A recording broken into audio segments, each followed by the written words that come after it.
Después del funeral de mi esposo, fui al primer cumpleaños del hijo de mi hermana, y ella anunció: mi hijo es hijo de tu esposo, así que como herencia me quedaré con la mitad de tu casa de $800,000. Incluso me mostró su testamento.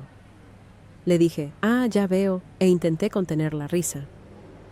Porque mi nombre es Eleanor, y a los 34 años nunca esperé ser viuda. Hace 3 meses perdí a Nathan, mi esposo durante 11 años, por un aneurisma repentino. Apenas unos días después de su funeral, me arrastré hasta la fiesta de primer cumpleaños de mi sobrino Oliver, donde mi hermana Vanessa soltó una bomba. Anunció que Oliver en realidad era hijo de Nathan, mostrando a todos un testamento y reclamando la mitad de mi casa de $800,000.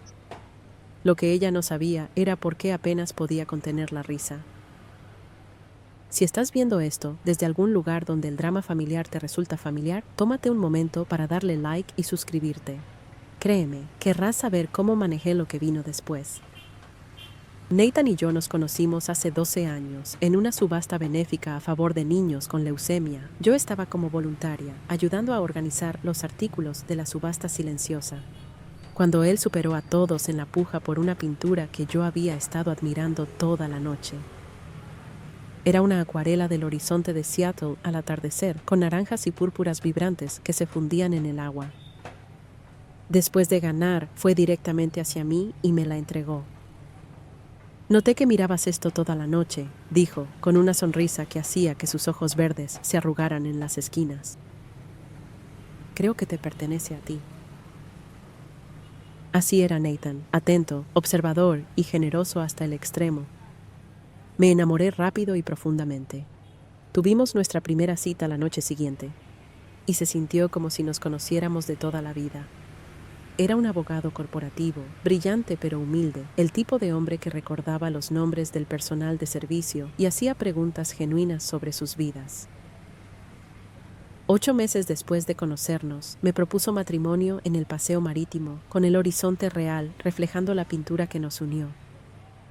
Compramos nuestra casa estilo Craftsman en Capitol Hill poco después de nuestro aniversario. Fue un esfuerzo económico a $800,000. Pero Nathan acababa de convertirse en socio en su firma y yo estaba construyendo una sólida reputación como diseñadora de interiores.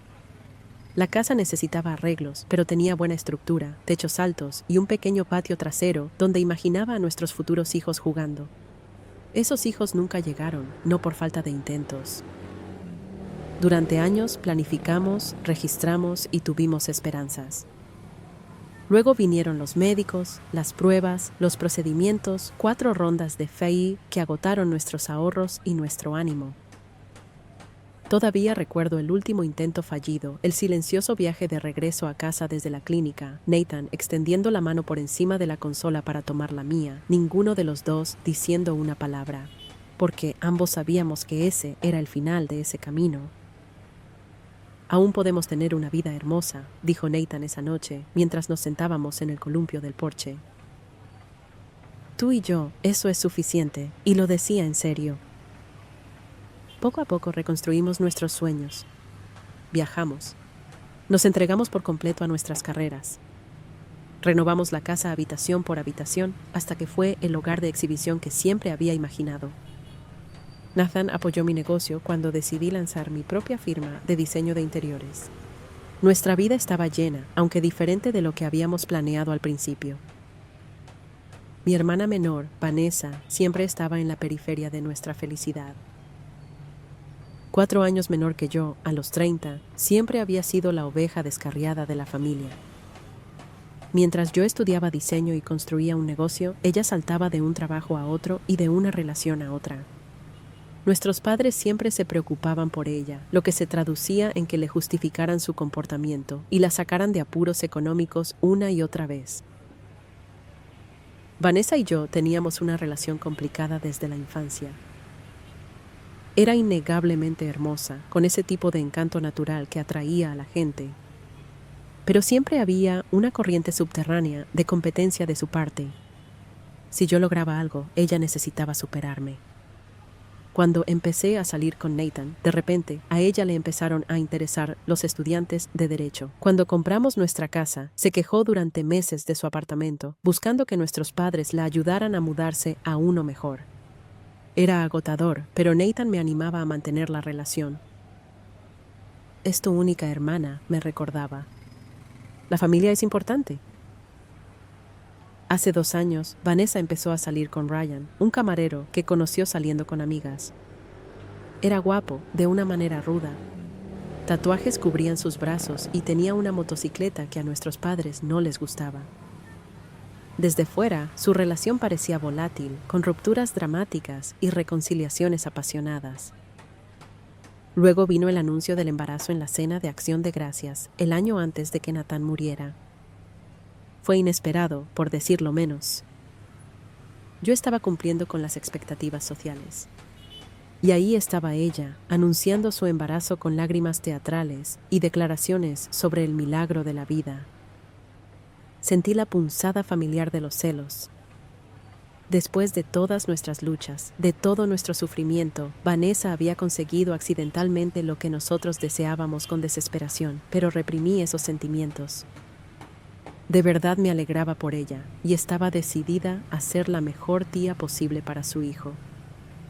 Oliver nació sano, pesando 8 libras y 4 onzas. Estuve en el hospital con flores y una manta hecha a mano.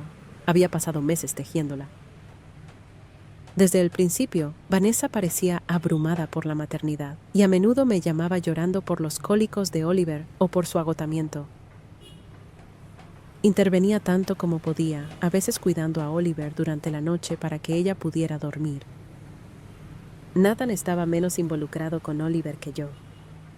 En retrospectiva, pensé que era por nuestras propias dificultades de infertilidad, que tal vez le resultaba doloroso encariñarse con un bebé que no era nuestro. Siempre era amable cuando Vanessa traía a Oliver, pero mantenía cierta distancia que en ese momento nunca cuestioné. Luego llegó esa terrible mañana de martes. Nathan se quejó de un dolor de cabeza antes de irse al trabajo. Le sugerí que se quedara en casa, pero tenía una reunión importante con un cliente. Solo es una migraña, insistió, dándome un beso de despedida. Te llamaré después de la reunión. Esa llamada nunca llegó. En su lugar recibí una del hospital. Para cuando llegué, él ya se había ido. Aneurisma cerebral, dijeron. No se podría haber hecho nada. Tenía 36 años. Los días siguientes pasaron en una confusión de trámites y dolor. Vanessa estuvo extrañamente ausente durante la mayor parte, enviando mensajes de texto diciendo que Oliver estaba enfermo o que no podía encontrar niñera. Cuando apareció en el funeral, se quedó solo un momento. Se mantuvo al margen y se fue antes de la recepción. Yo estaba demasiado entumecida por el dolor como para pensar mucho en ello en ese momento. Una semana después de que enterramos a Nathan, llegó el primer cumpleaños de Oliver.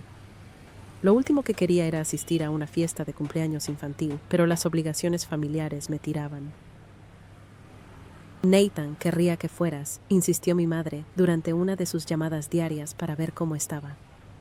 Él siempre decía que la familia es lo primero, así que me encontré a mí misma, conduciendo hacia la pequeña casa de alquiler de Vanessa en una zona menos deseable de la ciudad, con un regalo envuelto en el asiento del pasajero y unas ojeras que ningún corrector podía ocultar.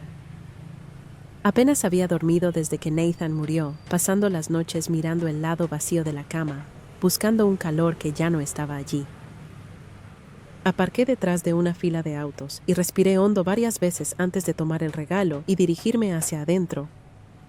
Nadie debería tener que fingir felicidad tan pronto después de perder a su esposo, pensé, pero me puse una sonrisa y llamé a la puerta. La amiga de Vanessa, Lila, la abrió y sus ojos se agrandaron ligeramente al verme. «Oh, Eleanor, viniste», dijo, con la voz extrañamente tensa. Echó un vistazo por encima del hombro antes de hacerse a un lado. «Pasa, todos están en el patio trasero». La pequeña casa estaba decorada con globos verdes y serpentinas. Un cartel que decía «Feliz primer cumpleaños, Oliver», se extendía a lo largo de la pared de la sala. Noté a un grupo de personas que no reconocía, reunidas en la cocina, susurrando. Guardaron silencio al pasar yo, sus ojos siguiéndome. En el patio trasero, más invitados estaban de pie en pequeños grupos, con vasos de plástico en la mano. Vi a mis padres sentados incómodamente en una mesa de picnic, luciendo incómodos. Mi padre se levantó al verme y el alivio se reflejó en su rostro. Eleanor, dijo, abrazándome. No estábamos seguros de que vendrías. Por supuesto que vine, respondí, dejando el regalo en la mesa designada. ¿Dónde está el cumpleañero? Con Vanessa, dijo mi madre sin llegar a mirarme a los ojos. Deberían salir pronto para el pastel. Me mezclé entre la gente, incómoda, aceptando condolencias y esquivando preguntas sobre cómo me estaba sobrellevando. Todos parecían tensos. Las conversaciones se detenían abruptamente cuando me acercaba. Lo atribuí a que la gente no sabía cómo comportarse alrededor de una viuda reciente. Después de 30 incómodos minutos, Vanessa salió de la casa, llevando a Oliver en la cadera. Llevaba un vestido nuevo que nunca había visto antes, y el cabello recién teñido con reflejos. Oliver se veía adorable con una pequeña camisa abotonada y un moño, sus piernitas regordetas pateando de emoción por toda la atención. Vanessa apenas me reconoció mientras acomodaba a Oliver en su silla alta. Parecía llena de energía, casi eufórica, moviéndose por el jardín con una confianza inusual. Los invitados guardaron silencio cuando ella golpeó su taza con una cuchara, pidiendo la atención de todos. Gracias a todos por venir a celebrar el día especial de Oliver, comenzó, su voz resonando por todo el jardín. Este último año ha estado lleno de sorpresas y desafíos, como muchos de ustedes saben. Los invitados se miraron entre sí. De repente mi madre se interesó mucho en sus zapatos. He estado guardando un secreto, continuó Vanessa, colocando una mano sobre la cabeza de Oliver. Uno que ya no puedo ocultar, especialmente después de los acontecimientos recientes. Un escalofrío recorrió mi espalda. Algo andaba muy mal. Oliver no es hijo de Ryan, anunció, sus ojos encontrando los míos al otro lado del jardín. Él es Nathan. El mundo pareció detenerse. Escuché exclamaciones a mi alrededor. Sentí que mi padre se puso tenso a mi lado, pero todo era ruido de fondo comparado con el zumbido en mis oídos. El esposo de Eleanor y yo tuvimos un breve romance hace 2 años, continuó Vanessa, con la voz firme y ensayada. Fue un error, un momento de debilidad para ambos. Nunca quisimos herir a nadie, pero estas cosas pasan. Me quedé paralizado, incapaz de procesar lo que estaba escuchando. Mi hermana estaba afirmando que se había acostado con mi esposo, que su hijo, el sobrino al que yo había cuidado con tanto cariño, en realidad era hijo de Nathan. Era tan absurdo que casi me río en voz alta. Vanessa no había terminado. Metió la mano en su bolso y sacó un documento doblado. Nathan sabía la verdad sobre Oliver. Antes de morir, actualizó su testamento. Ella levantó el papel. Quería que su hijo estuviera protegido. Este testamento establece que la mitad de la casa que Nathan y Eleanor poseían debe ir para Oliver como su hijo biológico. Todas las miradas en el jardín se volvieron hacia mí. Pude ver la lástima, la curiosidad morbosa, la incomodidad. Mis padres parecían consternados, mi padre medio incorporado, como si no supiera si debía intervenir. Y entonces, para sorpresa de todos, incluida la mía, sentí que una sonrisa se asomaba a mis labios. No era una sonrisa feliz, sino de esas que surgen cuando algo es tan absurdamente falso que resulta casi cómico. Presioné mis labios, intentando contener la risa inapropiada que burbujeaba dentro de mí. «Ah, ya veo», dije finalmente, con la voz calmada y serena. Tomé un sorbo de agua para ganar tiempo, para reprimir las ganas de reírme en la cara de mi hermana. ¿Puedo ver ese testamento, Vanessa? Su expresión confiada vaciló levemente. Claramente no esperaba esta reacción. Lentamente se acercó y me entregó el documento, una hoja mecanografiada con lo que parecía ser la firma de Nathan al final. Lo revisé rápidamente, notando las inconsistencias de inmediato. El lenguaje formal era completamente incorrecto, nada parecido a los documentos legales que había visto traer a Nathan a casa. Y la firma, aunque similar a la de Nathan, era claramente falsificada. El trazo de unión entre la N y la T estaba mal. El remate final también era demasiado pronunciado. Doblé el papel con cuidado y se lo devolví. Gracias por compartir esto conmigo. Creo que necesito irme ahora. ¿Eso es todo?, preguntó Vanessa con la confusión evidente en su voz. ¿No vas a decir nada más? No por ahora, respondí con calma, recogiendo mi bolso. Hoy es el día de Oliver. Podemos hablar de esto en privado más tarde. Me despedí de mis padres, que estaban en estado de shock, prometiéndoles que los llamaría pronto. Mientras caminaba hacia mi auto, podía oír los murmullos a mis espaldas. El ambiente festivo se había hecho añicos por completo. Una vez dentro de mi auto, a salvo de miradas, por fin solté la risa que había estado a punto de escaparse. Comenzó siendo una risa suave, pero fue creciendo hasta que las lágrimas corrían por mi rostro. No eran lágrimas de alegría, sino una extraña mezcla de dolor, rabia e incredulidad ante la audacia de mi hermana. Porque había algo que Vanessa no sabía, algo que Nathan y yo nunca le habíamos contado a nadie. Algo que hacía que su elaborada mentira no solo fuera hiriente, sino imposible. La verdad sobre Nathan y Vanessa comenzó hace 3 años, mucho antes de que Oliver siquiera fuera concebido. Habíamos invitado a mi hermana a cenar para celebrar su nuevo trabajo en una agencia de publicidad, su empleo más duradero hasta la fecha.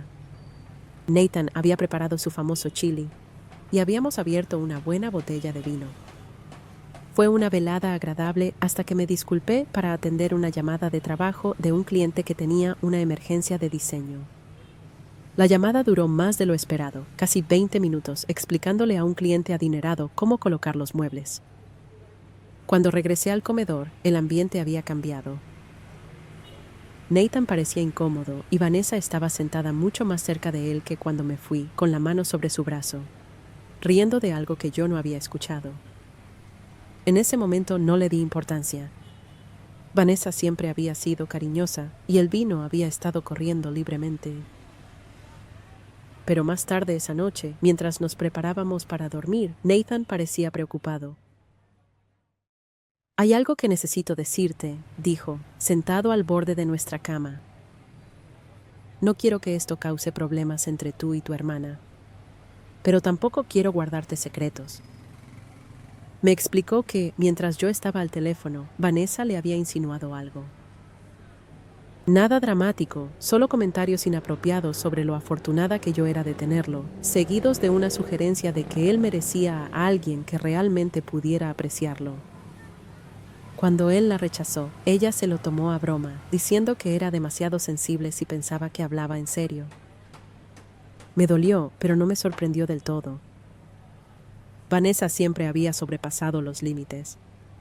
Decidimos dejarlo pasar como un incidente aislado, algo provocado por el vino y su habitual naturaleza competitiva.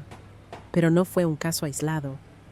Durante los meses siguientes, Vanessa encontró maneras de tocar a Nathan. Siempre que yo no miraba, le enviaba mensajes de texto que rozaban lo amistoso y lo coqueto, y una vez apareció en su oficina, sin invitación, pidiéndole que fueran a almorzar. Cada vez, Nathan mantenía los límites de manera suave pero firme, y me lo contaba inmediatamente después. Después del incidente en la oficina, confrontamos a mis padres sobre el comportamiento de Vanessa. No salió bien. Ellos sugirieron que Nathan estaba malinterpretando gestos amistosos y que Vanessa solo lo veía como a un hermano. Mi madre incluso sugirió, con buenas intenciones pero un juicio terrible, que tal vez Nathan se sentía halagado por la atención y estaba exagerando la situación. Esa noche, Nathan y yo tomamos una decisión. Crearíamos distancia con Vanessa sin causar una ruptura familiar.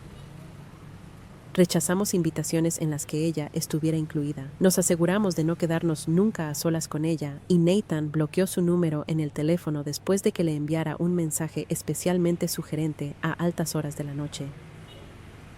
Luego vino el problema médico que lo cambió todo. Nathan había estado experimentando dolor durante semanas antes de finalmente ver a un urólogo. El diagnóstico fue un varicocele, una dilatación de las venas dentro del escroto que requería cirugía.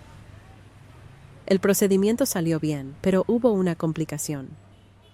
El médico recomendó una vasectomía durante la misma cirugía debido a la extensión del varicocele y al potencial de recurrencia. Fue una decisión difícil, especialmente dado nuestro historial de problemas de fertilidad, pero acordamos que era la mejor opción para la salud de Nathan. La vasectomía se realizó 2 años antes de que Oliver fuera concebido. Mantenimos esta información médica en privado. Ni siquiera nuestros padres lo sabían. Después de años de preguntas invasivas sobre nuestra situación sin hijos, aprendimos a proteger nuestra privacidad en torno a los temas reproductivos. Las únicas personas que lo sabían eran Nathan, yo y los médicos de Nathan. Después de la cirugía, mientras Nathan se recuperaba, hizo una predicción que en ese momento parecía paranoica. Vanessa no ha terminado, dijo, sentado en nuestro patio trasero, con una bolsa de hielo discretamente colocada. Tengo el presentimiento de que algún día podría intentar algo más drástico. Yo me lo tomé a broma, pero Nathan hablaba en serio. La semana siguiente programó una cita con nuestro abogado de familia, David Carter. Fui con él, escuchando mientras Nathan detallaba el comportamiento de Vanessa y su reciente procedimiento médico.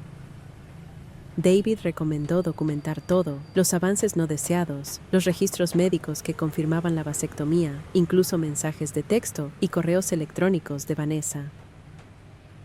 Nunca se sabe qué podría volverse relevante, aconsejó David. Es mejor tener documentación y no necesitarla que desear haberla tenido después. Seguimos su consejo, creando un archivo con todo lo relacionado con la situación. Nathan también actualizó su testamento correctamente, a través de los canales oficiales, asegurándose de que todo me correspondiera en caso de su muerte. David guardó copias de todos los documentos y colocamos los originales en una caja de seguridad en nuestro banco. Por si acaso, había dicho Nathan cuando cerramos la caja, aunque yo planeaba estar presente para lidiar con cualquier drama de Vanessa, por lo menos otros 50 años. La mañana después de la fiesta de cumpleaños de Oliver, fui directamente al banco en coche. El gerente, que conocía a Nathan y a mí desde hacía años, me expresó sus condolencias mientras me conducía a la bóveda. Me senté sola en la pequeña sala de revisión y abrí la caja que Nathan y yo habíamos llenado con lo que él, en broma, llamaba nuestro kit de preparación para desastres. Dentro estaba exactamente lo que necesitaba: el testamento legítimo de Nathan, notariado y debidamente ejecutado, dejando todo a mi nombre. Registros médicos que detallaban su vasectomía 2 años antes de la concepción de Oliver, lo que hacía biológicamente imposible que él fuera el padre.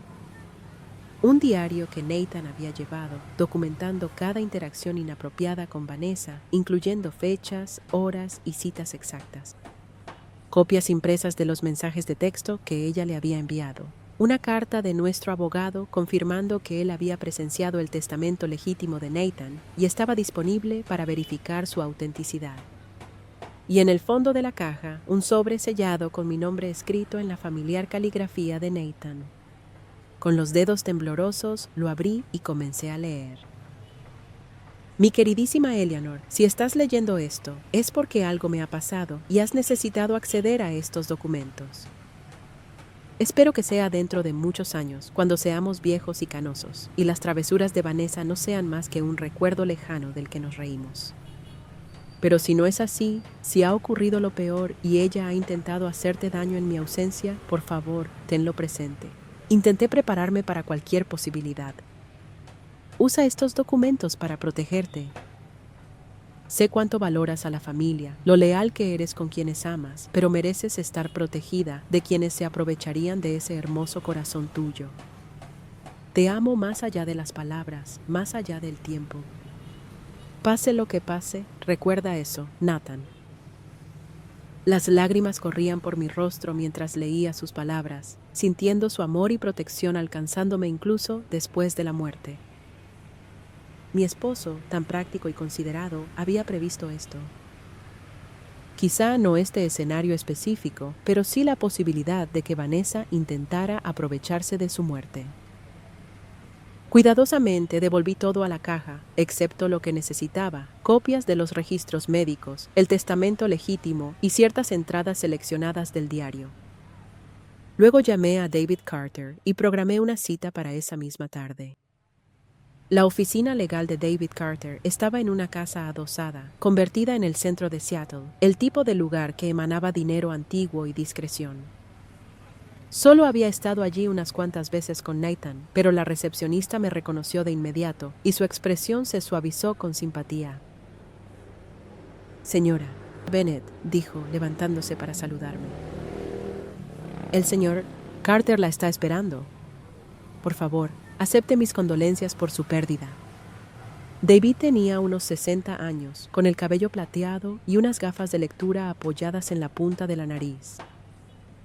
Había sido el mentor de Nathan cuando Nathan se unió por primera vez al bufete y mantuvieron una estrecha amistad incluso después de que Nathan se cambiara a otra firma. Se puso de pie cuando entré, rodeando su escritorio para abrazarme brevemente. «Eleanor», dijo, haciéndome un gesto para que me sentara.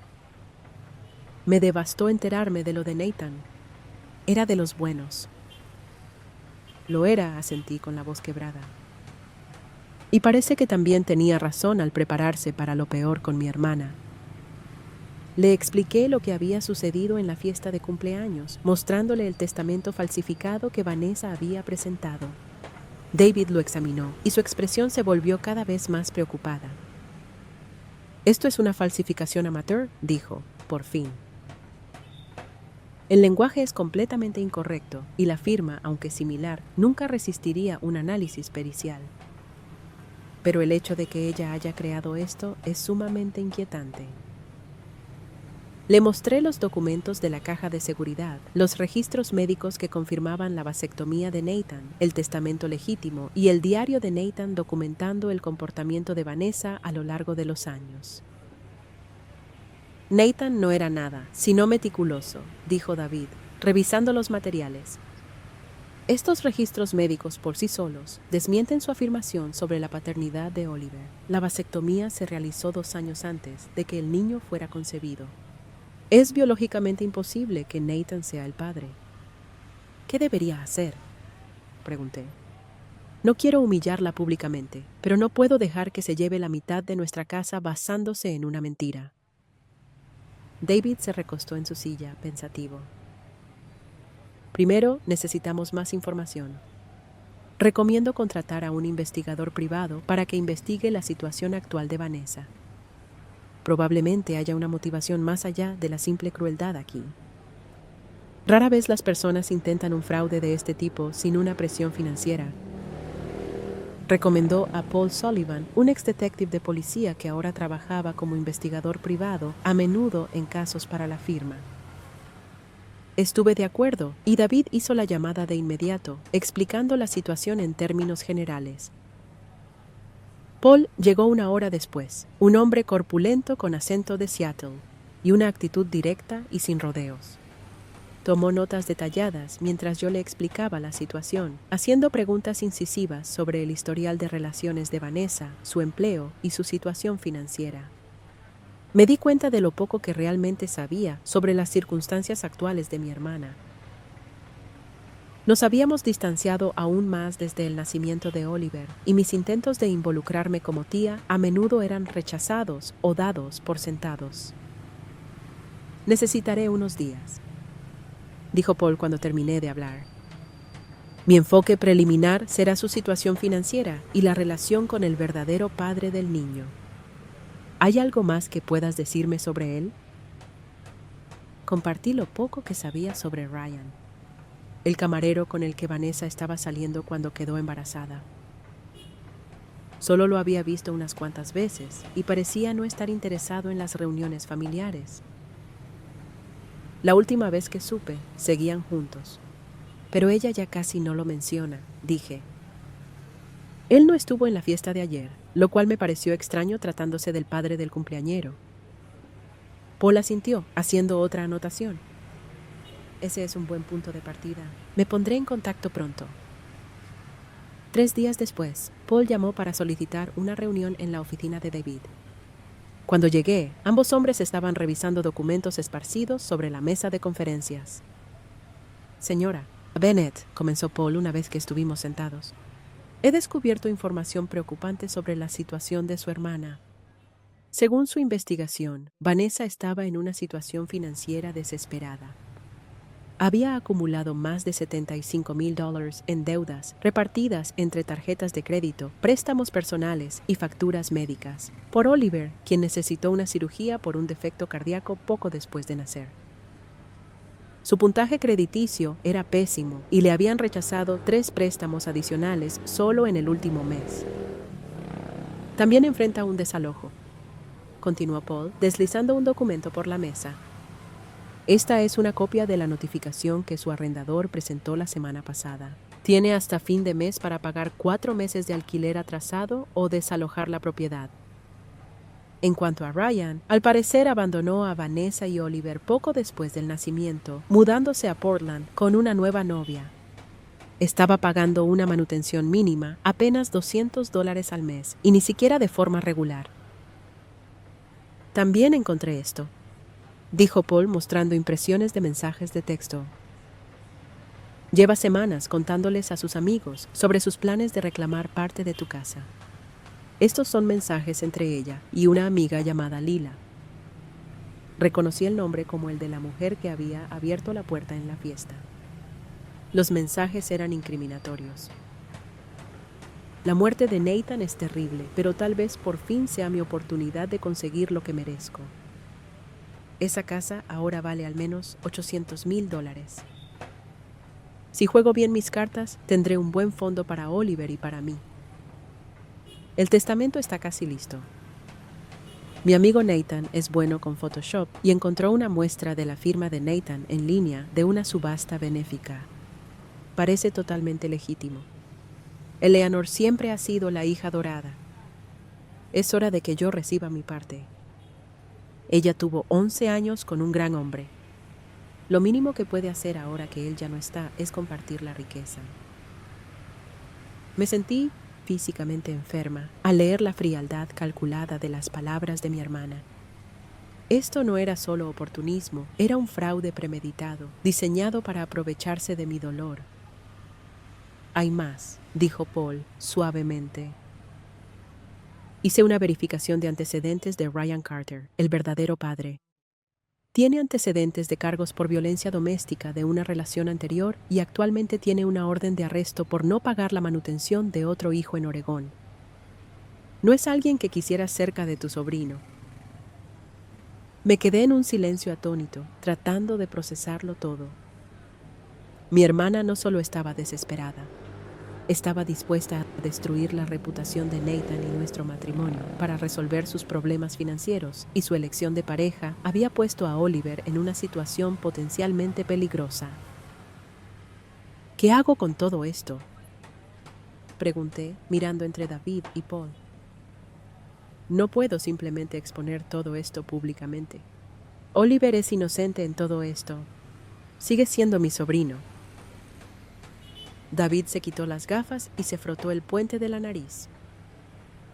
Tienes varias opciones, Eleanor. Podríamos presentar cargos contra Vanessa por intento de fraude y falsificación. Eso probablemente resultaría en sanciones penales para ella, posiblemente incluso tiempo en la cárcel, dado el monto de dinero involucrado. O, continuó, al ver mi angustia, podríamos manejar esto en privado, confrontarla con las pruebas, exigirle que retire sus acusaciones y potencialmente llegar a un acuerdo que proteja tanto a ti como al niño. Salí de la reunión con el corazón pesado y una carpeta llena de pruebas.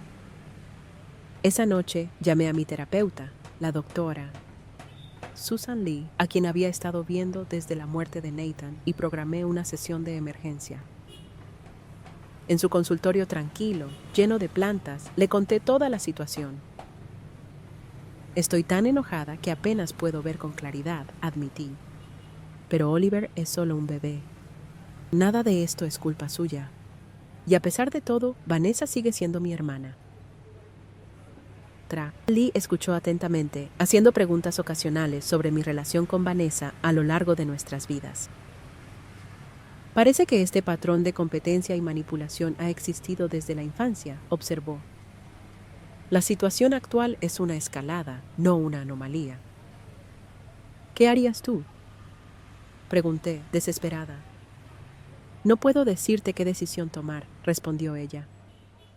Pero sí te diré que la compasión no significa permitir que te victimicen.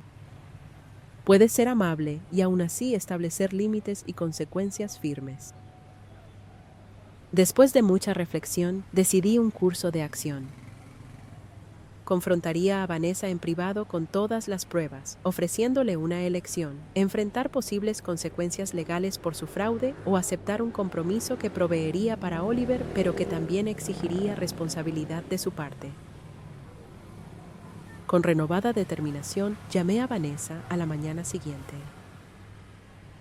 Tenemos que hablar sobre el testamento, le dije cuando contestó. ¿Puedes venir a mi casa mañana por la tarde?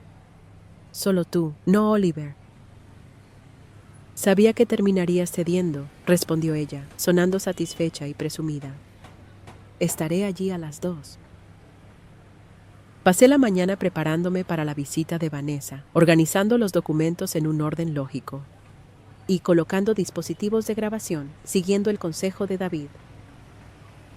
Washington es un estado de consentimiento de 2 partes, me advirtió, así que no puedes grabarla en secreto, pero puedes pedirle permiso al inicio de la conversación, presentándolo como una forma de asegurar que ambos tengan un registro de cualquier acuerdo al que lleguen.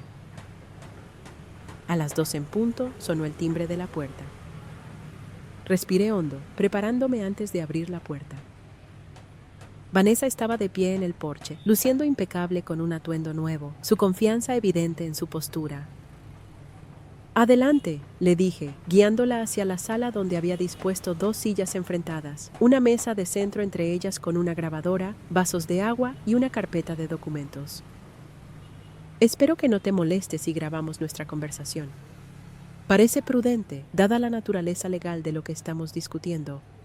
Vanessa vaciló, solo por un momento, antes de asentir con la cabeza. Claro, lo que te haga sentir cómoda. Aunque creo que esto puede ser bastante sencillo, el testamento es claro. Encendí la grabadora, indicando la fecha y la hora, y confirmando el consentimiento de Vanessa para ser grabada. Luego me recosté, observando el rostro de mi hermana. Antes de que hablemos del testamento, me gustaría entender exactamente qué es lo que afirmas que ocurrió entre tú y Nathan. Vanessa comenzó a relatar una historia bien ensayada, sobre una supuesta aventura hace 2 años. Según su versión, ella y Nathan se habían acercado durante un periodo en el que él y yo teníamos problemas. Afirmó que se reunieron varias veces en un hotel del centro, que Nathan le confesó su infelicidad en nuestro matrimonio y que Oliver fue concebido durante esos encuentros. Él siempre quiso decírtelo, dijo ella, con los ojos bien abiertos y una sinceridad ensayada. Pero luego Oliver nació con la afección cardíaca y él no quiso añadir más estrés a la situación. Sin embargo, prometió que proveería para su hijo. Escuché sin interrumpir, notando las inconsistencias en su cronología y los detalles que contradecían lo que yo sabía sobre el horario de Nathan durante ese periodo. Cuando terminó, empecé a hacer preguntas. ¿En qué hotel se reunieron?, pregunté. En el Fairmont Olympic, respondió rápidamente. ¿Y recuerdas qué habitación era? Titubeó levemente. Estaba en un piso alto. No recuerdo el número exacto. ¿Qué días de la semana solían verse? ¿Los martes? ¿A veces los jueves? ¿Cuando él te decía que estaba trabajando hasta tarde? Continué con preguntas cada vez más específicas. ¿Qué solía pedir Nathan al servicio de habitaciones?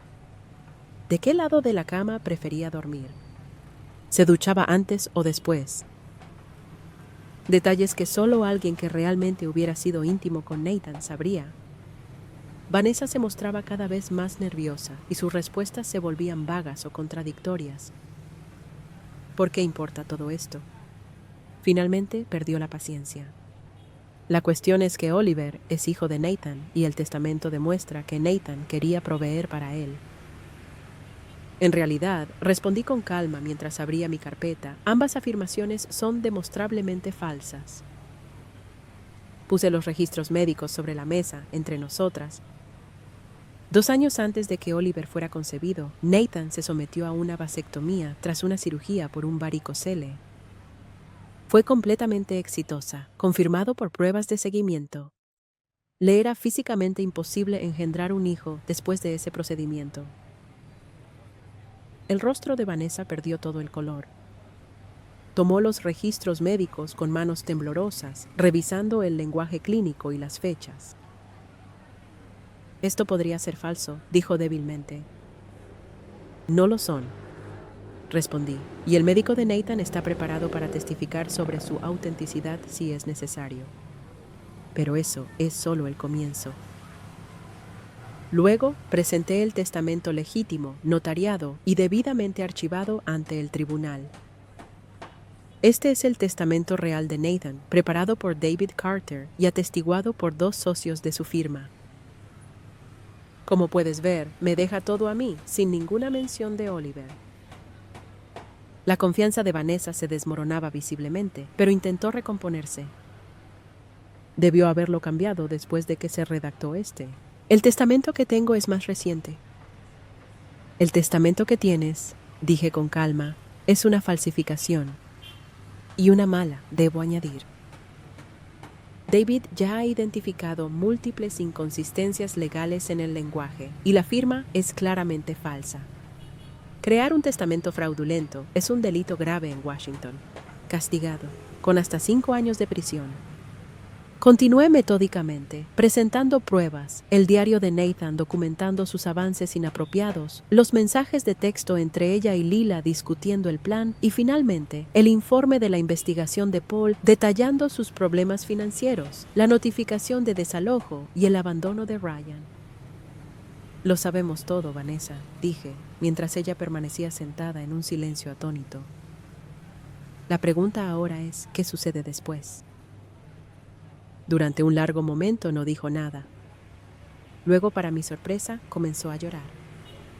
No eran las lágrimas teatrales que la había visto usar para manipular a nuestros padres, sino sollozos profundos que sacudían todo su cuerpo. No sabía qué más hacer, dijo finalmente, entre jadeos. Voy a quedarme sin hogar. Oliver y yo estaremos en la calle en 2 semanas. Ryan nos dejó sin nada. Las facturas médicas no dejan de llegar. Pensé que, si tan solo pudiera conseguir algo de dinero de la casa. ¿Así que decidiste destruir la reputación de Nathan? Pregunté, endureciendo la voz. ¿Decirle a todos que me engañó, falsificar documentos legales? Estaba desesperada, gritó, su tristeza convirtiéndose en ira. Tú lo tienes todo, esta casa enorme, un negocio exitoso, el respeto de todos. ¿Qué tengo yo? Un bebé con una afección cardíaca, $75,000 de deuda y una orden de desalojo. Intenta tomar buenas decisiones en esa situación. Su arrebato quedó flotando en el aire entre nosotras. La honestidad cruda de sus palabras, despojada de manipulación y mentiras, tocó algo en mí. No fue perdón, aún no, pero tal vez comprensión. Oliver es hijo de Ryan, ¿verdad? Pregunté más suavemente. Ella asintió secándose los ojos. Sí, Nathan nunca me tocó. No así. Lo intenté con él hace años. Él siempre me apagaba inmediatamente. Él fue molestamente leal hacia ti. ¿Y el testamento? Mi amigo Nathan me ayudó a crearlo. Él hace diseño gráfico y pensó que sería fácil falsificar una firma. Iba a usarlo para presionarte para que me dieras dinero. Nunca pensé que realmente lo investigarías tan a fondo. Apagué la grabadora y me recosté pensando en mi siguiente movimiento. Vanessa me miró nerviosa, claramente esperando lo peor. ¿Podría presentar cargos? Dije, finalmente. Lo que hiciste fue ilegal, por no decir cruel y calculado. Ella asintió miserablemente. Lo sé. Pero eso le haría daño a Oliver, continué. Y a pesar de todo, es mi sobrino. Me encanta. Me incliné hacia adelante, asegurándome de que ella me estuviera mirando directamente. Así que esto es lo que va a pasar. Vas a decirle a todos la verdad, que mentiste sobre el asunto, que Oliver no es hijo de Nathan y que falsificaste el testamento. Vas a disculparte públicamente conmigo y con la memoria de Nathan. ¿Y después qué?, preguntó ella, con la voz apagada. Igual nos van a desalojar. No he terminado, dije. A cambio de tu confesión completa y de un acuerdo legal de que nunca volverás a intentar algo así, te ayudaré a ti y a Oliver. No dándote la mitad de mi casa, sino creando un fondo fiduciario para la educación y necesidades médicas de Oliver y ayudándote a encontrar una vivienda estable. Sus ojos se abrieron de par en par. ¿Por qué harías eso después de lo que hice? No por ti, dije con sinceridad. Por Oliver, y porque Nathan querría que ayudara a su sobrino, incluso si la madre de ese sobrino intentó destruir su reputación. Habrá condiciones, continué. Vas a entrar en terapia y asesoría financiera. Mantendrás un empleo estable y me permitirás ser parte de la vida de Oliver para asegurarme de que esté bien cuidado. Si violas alguna de estas condiciones, el apoyo se detendrá de inmediato. Vanessa guardó silencio durante un largo momento, asimilando todo. Por los años de competencia y celos, por no ser la hermana que merecías. Lo sé, respondí, y espero que la terapia te ayude a entender por qué tomaste esas decisiones. Oliver merece una madre que sea emocionalmente sana y honesta. ¿Crees que algún día me perdonarás? Consideré la pregunta cuidadosamente. No lo sé, respondí con sinceridad, pero estoy dispuesta a ver a dónde nos lleva este nuevo camino. Por el bien de Oliver y tal vez algún día por el nuestro también. El viaje de regreso a casa con mis padres fue en silencio, cada uno perdido en sus propios pensamientos. Sabía una cosa con certeza: nuestra familia nunca volvería a ser la misma, pero quizás, con el tiempo, podría convertirse en algo más sano, construido sobre la honestidad en lugar de la ilusión. Un año después de la muerte de Nathan, me encontraba en nuestro patio trasero. Observando cómo los bulbos de primavera emergían de la tierra, los tulipanes que Nathan había plantado el otoño anterior florecían, un estallido de rojo sobre el césped recién verde. Sentí una punzada agridulce al verlos, sabiendo que él los había plantado, con la esperanza de verlos florecer. Tantas cosas habían cambiado en ese año. El fondo fiduciario para Oliver se estableció y ya estaba ayudando con sus necesidades médicas continuas. Su condición cardíaca requería monitoreo, pero estaba respondiendo bien al tratamiento y se estaba convirtiendo en un niño pequeño, alegre y curioso. Vanessa había sorprendido a todos al realmente aceptar las condiciones de nuestro acuerdo. 6 meses de terapia le habían ayudado a reconocer patrones de comportamiento que venían desde la infancia. La necesidad constante de competir conmigo, la autosabotaje que había caracterizado muchas de sus decisiones. Había encontrado un empleo estable como administradora de oficina en una clínica médica, un trabajo que le proporcionaba estabilidad y beneficios. Nuestra relación seguía siendo formal pero cordial. Veía a Oliver con regularidad, llevándolo de paseo al parque o al museo de los niños. Vanessa y yo no fingíamos ser cercanas, pero habíamos encontrado la manera de coexistir en paz, por el bien de Oliver. Mis padres habían tenido dificultades al principio con los nuevos límites que yo había establecido. Mi madre, especialmente, encontraba difícil aceptar que sus hijas no tendrían la relación cercana que ella siempre había imaginado. Pero con el tiempo, ellos también se habían adaptado, aprendiendo a apoyar a Vanessa sin fomentar su dependencia. En cuanto a mí, el grupo de apoyo para el duelo al que me uní poco después de la muerte de Nathan se había convertido en un salvavidas. 12 desconocidos, unidos por la pérdida, se habían convertido en amigos, entendiéndose entre sí de maneras que ni siquiera la familia y los amigos bien intencionados podían. Nos reuníamos semanalmente, compartiendo nuestros caminos a través del duelo, celebrando pequeñas victorias y apoyándonos mutuamente en los inevitables retrocesos. 3 meses después del enfrentamiento con Vanessa, había establecido la Fundación Nathan Bennett para la Educación Legal, otorgando becas a estudiantes de entornos desfavorecidos interesados en el derecho corporativo. Me daba un propósito ver que el legado de Nathan continuaba en las carreras de jóvenes abogados idealistas que, de otro modo, nunca habrían tenido la oportunidad de ingresar a la profesión. Viejos amigos habían dado un paso al frente de maneras que nunca habría anticipado. Los socios de Nathan en el bufete me llamaban con regularidad, invitándome a cenas y eventos, asegurándose de que no estuviera aislada en mi dolor.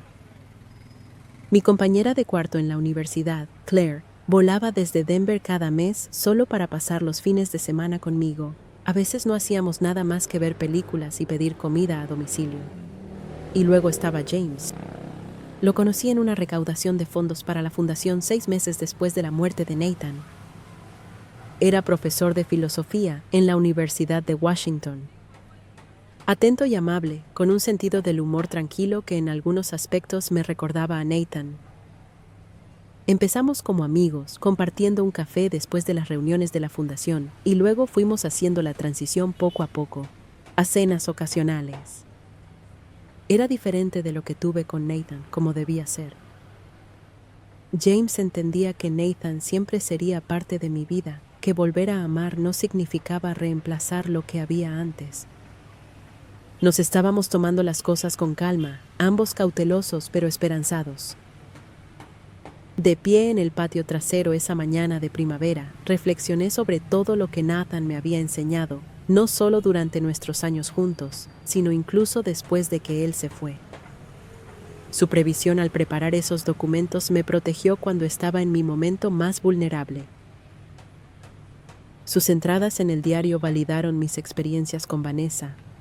Cuando mis propios padres intentaron restarles importancia, su amor siguió protegiéndome, incluso en su ausencia. Había aprendido lecciones difíciles a través de esta prueba, que las relaciones familiares necesitan límites claros para mantenerse sanas, que la documentación no es solo una precaución legal, sino a veces una necesidad emocional, que perdonar no significa necesariamente olvidar o permitir que los patrones dañinos continúen. Que a veces las personas de las que esperamos protección son precisamente de quienes necesitamos protegernos. Pero también había aprendido sobre mi propia fortaleza.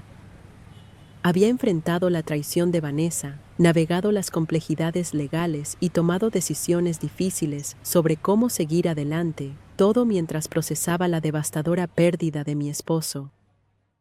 Había encontrado una manera de honrar la memoria de Nathan mientras comenzaba a construir una nueva vida para mí misma. Los tulipanes se mecían en la brisa primaveral, resilientes después del largo invierno. Pensé en cómo el duelo es así también.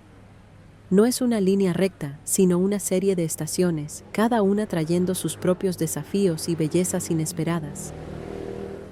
Ya no era la misma persona que había sido antes de la muerte de Nathan, antes de la traición de Vanessa. Era más fuerte en algunos aspectos, más cautelosa en otros. Pero, en última instancia, más auténtica en la forma en que abordaba las relaciones y los límites. A veces, las traiciones más dolorosas nos obligan a encontrar una fuerza que nunca supimos que teníamos, dije suavemente al patio trasero que Nathan había amado.